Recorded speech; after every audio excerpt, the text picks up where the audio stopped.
Bonjour tout le monde, c'est Monsieur 12X. Donc dans cette vidéo, nous allons tenter de trouver la forme explicite d'une suite arithmétique et nous allons appliquer sa formule à deux exemples. Donc, on repart de la forme de récurrence d'une suite arithmétique qui est encore affichée à l'écran et nous allons la représenter sous forme de schéma. Vous savez très bien que j'aime beaucoup les schémas et les dessins. En général, ça nous guide vers la solution. Allons-y, représentons-la sous forme de schéma. Voilà. Comme affiché à l'écran, les flèches rouges représentent en fait cette récurrence. Donc on vous remarque bien que pour passer d'un élément à l'autre, on lui additionne, on lui rajoute à chaque fois la même valeur qu'on avait appelée la raison.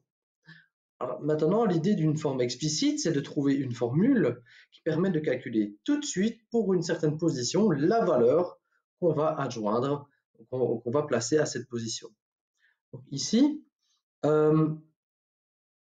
c'est assez simple en fait pour retrouver cette formule. Alors pourquoi?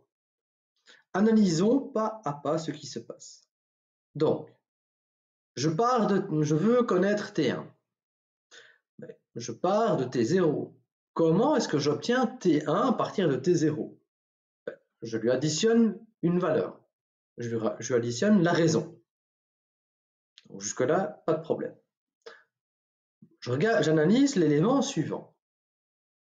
Alors, par récurrence, je sais que cette valeur s'obtient à partir du terme précédent en lui additionnant la raison.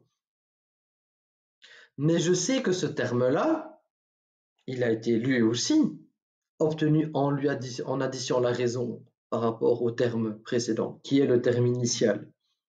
Et donc, pour passer de T0 à T2, qu'est-ce que je dois faire comme étape? Plus R, plus R. Et donc, combien de fois vais-je rajouter la raison? 2 fois, ce qui est représenté par la flèche bleue ici. Donc, pour passer de T0 à T2, je dois rajouter 2 fois la raison à T0. Analysons ce qui se passe pour T3. Donc, pour T3, par récurrence, de nouveau, je sais que T3 a été obtenu à partir de T2 en lui additionnant la raison. Mais de nouveau, T2, je sais que c'est le terme initial plus 2 fois la raison. Donc T3, étant donné que j'additionne une fois R à T2, ce sera donc T0 plus 3 fois la raison. Identito pour T4 et identito pour T indice N. Et remarquez qu'à chaque fois, T1, l'indice correspond au multiple que je vais mettre à R. T2, c'est 2. T3, c'est R.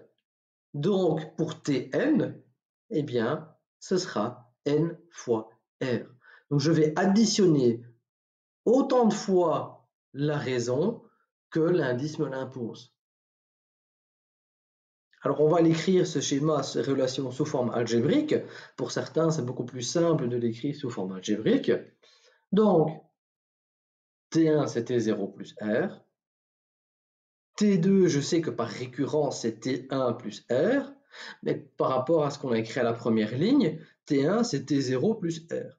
Et donc, T2, c'est T0 plus 2R. T3 par récurrence, c'est T2 plus R. Mais T2, on vient de dire que c'est T0 plus 2R. Et donc, au total, ça fait T0 plus 3R. Et ainsi de suite, et ainsi de suite.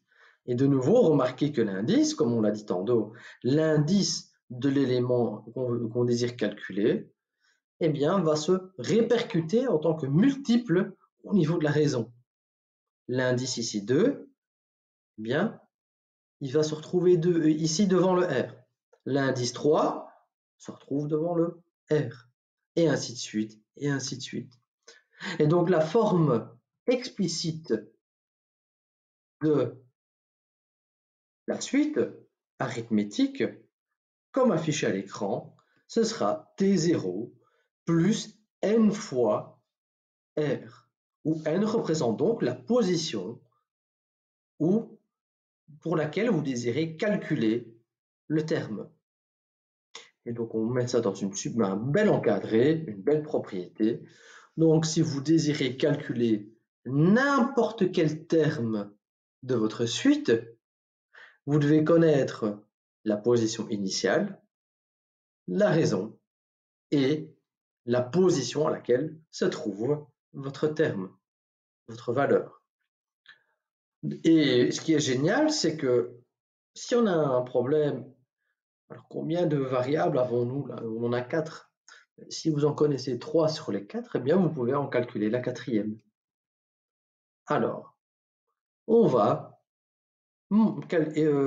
appliquer cette formule sur 2 exemples.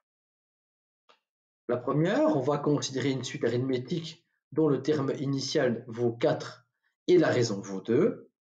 On va calculer, on va essayer de trouver la forme explicite de la suite. Et donc, le terme initial vaut 4, donc je sais que c'est T0 qui vaut 4. La raison, c'est R, elle vaut 2.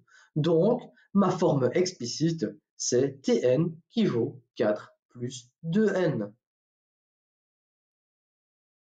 Si on désire, par exemple, calculer T12, eh bien, l'indice, le n, va valoir combien? Eh bien, le n va valoir 12. Donc, on va remplacer dans notre formule ici le n par 12. Et donc, 4 plus 2 fois 12, eh bien, ça nous donnera 28. Regardons ce qui se passe si le terme initial vaut 7 et la raison vaut moins 3. Donc, que représente le 7 dans notre formule explicite, dans notre forme explicite, c'est le T0. La raison vaut moins 3, donc dans notre formule, c'est le R qui vaut moins 3. Et donc, la forme explicite de la suite Tn, c'est donc 7 moins 3n. Alors, pourquoi moins 3n? Parce qu'ici, la raison, elle est négative. Et si par exemple, on désire calculer le 10e terme de la suite, eh bien, on va remplacer notre n par 10. Et donc, on va obtenir moins 23. Donc voilà, j'espère que cette petite vidéo vous a aidé à comprendre qu'était la forme explicite d'une suite arithmétique et comment on l'obtenait. N'hésitez pas à liker la vidéo, partagez-la. Et si vous avez tout compris, vous êtes géniaux et je vous souhaite encore une agréable journée. Au revoir.